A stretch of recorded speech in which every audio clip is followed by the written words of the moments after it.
शालिग्राम पत्थर क्यों है इतना खास? राम मंदिर में नेपाल के गंडक नदी से शालिग्राम के 2 पत्थर लाए गए हैं। इन शिलाखंडों से ही भगवान राम और माता सीता की मूर्ति बनाई गई है। अयोध्या के राम मंदिर के गर्भगृह में स्थापित होने वाली भगवान राम और माता सीता की मूर्ति इन दिनों चर्चा का विषय बनी हुई है, क्योंकि यह मूर्ति विशेष पत्थरों से बनाई जा रही है, जो नेपाल की गंडकी नदी से मिले पत्थरों से बनाई गई है। इन पत्थरों को शालिग्राम कहा जाता है। बताया जा रहा है कि रामलला की जो मूर्ति बनकर तैयार हुई है, उसकी ऊंचाई 51 इंच है और उसका वजन लगभग 1.5 टन है। शालिग्राम पत्थर को भगवान विष्णु का प्रतिनिधित्व माना जाता है। आज जिस मूर्ति की तस्वीर सामने आई है, यह मूर्ति श्याम रंग की है, जिसको लेकर लोगों के मन में सवाल उठ रहा है कि क्यों राम मंदिर में श्याम वर्ण की मूर्ति का चयन किया गया। रामायण में भी कहा गया है कि प्रभु श्री राम श्याम वर्ण के थे और इसलिए इसको ज्यादा महत्व दिया गया।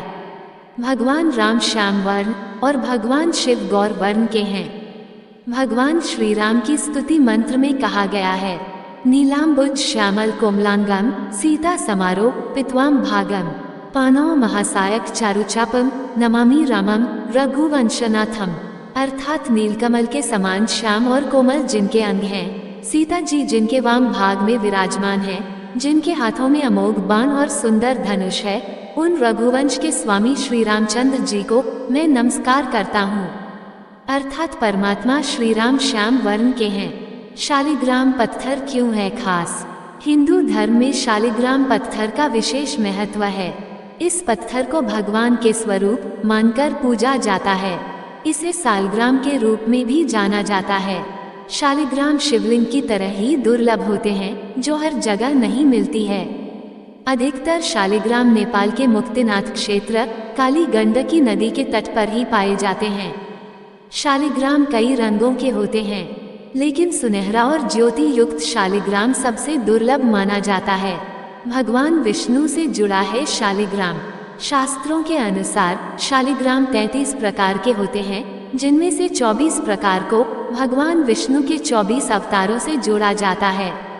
इसी के कारण शालिग्राम को भगवान विष्णु का ही स्वरूप माना जाता है।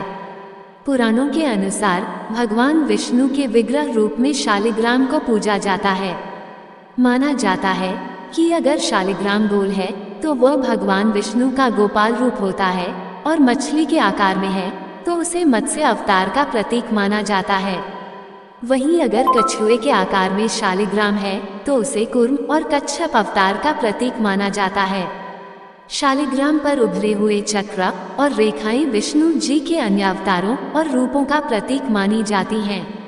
विष्णु जी के गदाधर रूप में एक चक्र का चिन्ह होता है। लक्ष्मी नारायण रूप में 2, त्रिविक्रम 3 से, चतुर्व्यूह रूप में 4, वासुदेव में 5। शालिग्राम एक प्रकार का जीवाश्म पत्थर है। धार्मिक आधार पर इसका प्रयोग परमेश्वर के प्रतिनिधि के रूप में भगवान का आह्वान करने के लिए किया जाता है। शालिग्राम मूल रूप से नेपाल में स्थित दामोदर कुंड से निकलने वाली काली गंडकी नदी से प्राप्त किया जाता है। इसलिए शालिग्राम को गंडकी नंदन भी कहते हैं। हिंदू धर्म के लोग पवित्र नदी गंडकी में पाए जाने वाला एक गोलाकार, आमतौर पर काले रंग के एमोनोइड जीवाश्म को विष्णु के प्रतिनिधि के रूप में पूजते हैं। शालिग्राम भगवान विष्णु का प्रसिद्ध नाम है, जो इन्हें देवी वृंदा के श्राप के बाद मिला नाम है। नारद पुराण के अनुसार एक समय दैत्यराज जलंधर के अत्याचारों से ऋषि मुनि, देवता और मनुष्य सभी बहुत परेशान थे। वह बड़ा ही पराक्रमी और वीर था। इसके पीछे उसकी पतिव्रत धर्म का पालन करने वाली पत्नी वृंदा के पुण्यों का फल था, जिससे वह पराजित नहीं होता था। उससे परेशान देवता भगवान विष्णु के पास गए और उसे हराने का उपाय पूछा। तब भगवान श्रीहरि ने वृंदा का पतिव्रता धर्म तोड़ने का उपाय सोचा। भगवान विष्णु ने जलंधर का रूप धारण कर वृंदा को स्पर्श कर दिया, जिसके कारण वृंदा का पतिव्रत धर्म भंग हो गया और जलंधर युद्ध में मारा गया। भगवान विष्णु से छले जाने तथा पति के वियोग से दुखी वृंदा ने श्रीहरि को श्राप दिया था कि तुम काला पत्थर बन जाओ। जिसके बाद इस श्राप से मुक्ति पाने के लिए भगवान विष्णु ने शालिग्राम पत्थर के रूप में अवतार लिया और तुलसी से विवाह किया। तभी से शालिग्राम और तुलसी के विवाह को एक त्योहार के तौर पर मनाया जाता है।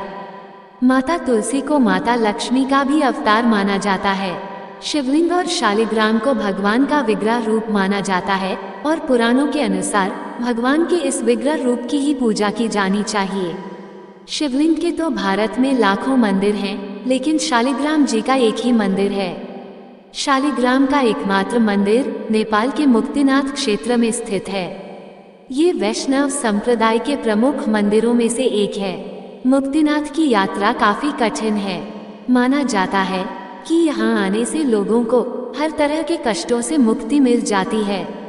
काठमांडू से मुक्तिनाथ की यात्रा के लिए पोखरा जाना होता है। पोखरा के लिए सड़क या हवाई मार्ग से जा सकते हैं। यहाँ से जोमसोम जाना होता है। जोमसोम से मुक्तिनाथ जाने के लिए हेलीकॉप्टर या फ्लाइट ले सकते हैं। सड़क मार्ग से जाने के लिए पोखरा तक कुल 200 किलोमीटर की दूरी तय करनी होती है। शिवलिंग की तरह शालिग्राम भी दुर्लभ है। अधिकतर शालिग्राम नेपाल के मुक्तिनाथ क्षेत्र काली गंडकी नदी के तट पर पाए जाते हैं। काली और भूरे शालिग्राम के अलावा सफेद, नीले और सुनहरी आभायुक्त शालिग्राम भी होता है, लेकिन सुनहरा और ज्योतियुक्त शालिग्राम मिलना अत्यंत दुर्लभ है। पूर्ण शालिग्राम में भगवान विष्णु के चक्र की आकृति प्राकृतिक तौर पर बनी होती है। दोस्तों, आपको ये जानकारी कैसी लगी कृपया कमेंट करके जरूर बताएं। वीडियो पसंद आया हो तो लाइक करें और ऐसी ही और भी बहुत सारी जानकारियों को सुनने के लिए चैनल को सब्सक्राइब जरूर करें। धन्यवाद।